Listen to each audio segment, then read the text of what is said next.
Salut les gars, avec moi on va donc parler maintenant de la deuxième loi scout. Donc cette loi c'est quoi? Le scout s'engage là où il vit.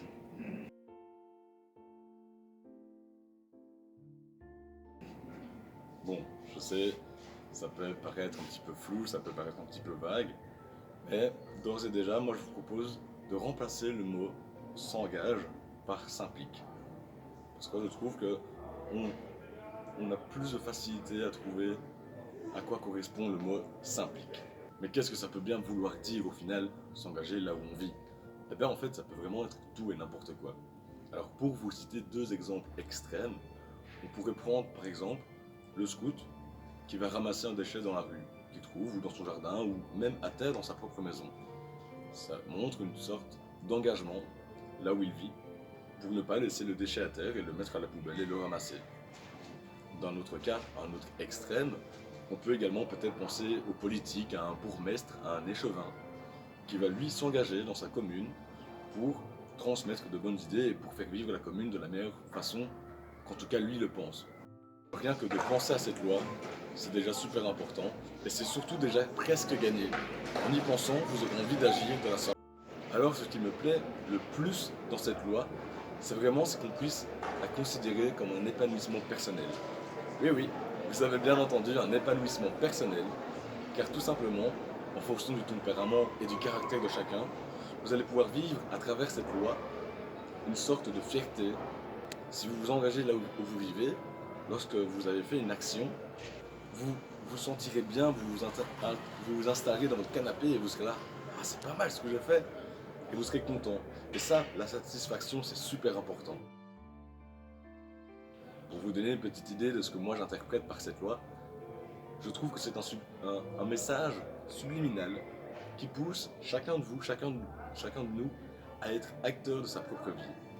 Par exemple, nous, vos animateurs scouts préférés, on s'est impliqués en nous engageant dans le scoutisme, en nous engageant dans notre commune, en nous engageant dans le mouvement de jeunesse de scout AOE. Nous nous sommes engagés aussi à vous animer, à vous faire rire, à vous rendre heureux, à nous rendre heureux aussi, parce que voilà, de nouveau, on s'est engagé, on s'est impliqué dans le scoutisme, mais ça nous permet à nous de nous épanouir.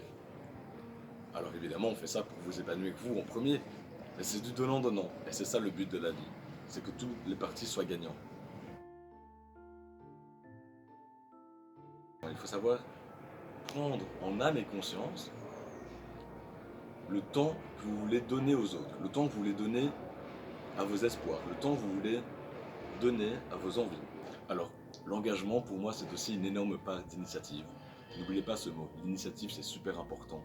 Alors c'est sûr que parfois on rate, parfois on se trompe, mais c'est pas grave. S'il y a de la bonne initiative derrière, et je dis bien de la bonne initiative, il n'y aura pas de problème. Prenez des initiatives, soyez acteur de votre vie. Bon, bien sûr, le but de cette vidéo n'est pas de faire une leçon de morale, on est d'accord. Cette loi scout, cette deuxième loi, donc le scout s'engage là où il vit, je le vois comme un trésor. Même le trésor de l'humanité. Car grâce à cette loi, on va réussir à s'épanouir soi-même, on va réussir à se rendre heureux, on va réussir également à rendre les autres heureux. Et donc on va y faire profiter tout le monde. Et au final, chacun, je pense, essaye de vivre une vie positive pour soi, mais pour qu'elle soit positive pour soi, il faut qu'elle soit aussi également positive pour les autres. Ou en tout cas, lorsqu'elle est positive pour les autres grâce à ses propres actes, on en ressort positif. Chacun dispose d'un temps qui n'est pas le même pour tout le monde. Vous avez des propres envies, vous avez vos propres astuces, vous avez besoin de différents moments. Certains ont besoin d'une sieste par exemple, certains doivent plus dormir, mais ça c'est pas grave. Le principal, c'est d'être capable de discerner le temps dont vous disposez. Alors, je m'explique, il ne faut pas gaspiller son temps, il faut savoir juger le temps qu'on peut donner aux autres et le temps qu'on peut se donner à soi-même. Le but ici, c'est de s'investir de manière à ce que tout le monde y retrouve son compte. Il faut s'engager sans non plus se sentir obligé. Allez-y petit pas par petit pas. On s'engage à hauteur de ce qu'on veut et de ce qu'on peut. Alors là, je suis vous demander maintenant comment est-ce que vous pourriez vous engager, vous impliquer, surtout dans cette période de confinement. Alors c'est très simple, même si c'est très flou, c'est très simple. On va reprendre la phrase ensemble. Le scout s'engage là où il vit. Le scout, c'est vous. S'engage, on l'a dit tantôt, ça peut s'assimiler à s'implique. Et chez vous, dans ce cas-ci, c'est dans votre maison. Donc vous, vous impliquez dans votre maison. Tout simplement, vous pourriez proposer à votre maman de l'aider pour la cuisine. Vous pourriez prendre l'initiative de débarrasser la table, de descendre les poubelles, de tondre les pelouses, de changer le rouleau de PQ quand il n'y en a plus. Tout ça, ce sont des petits détails, mais c'est de l'implication personnelle et qui vont vous satisfaire vous-même et satisfaire les autres. Si on prenait un petit peu de recul sur la situation, effectivement, on se rend compte que le scout s'engage là où il vit. Vivre, c'est d'abord chez soi, mais c'est également dans son village, dans sa commune, ensuite dans une province, dans une région. Au final, on peut se rendre compte qu'on habite tous en Belgique, nous vivons tous en Belgique. Et si on prend encore un peu plus de recul en dézoomant, nous nous apercevons que nous vivons tous sous la terre. Comme quoi, finalement, l'écologie est bel et bien en rapport avec cette deuxième loi.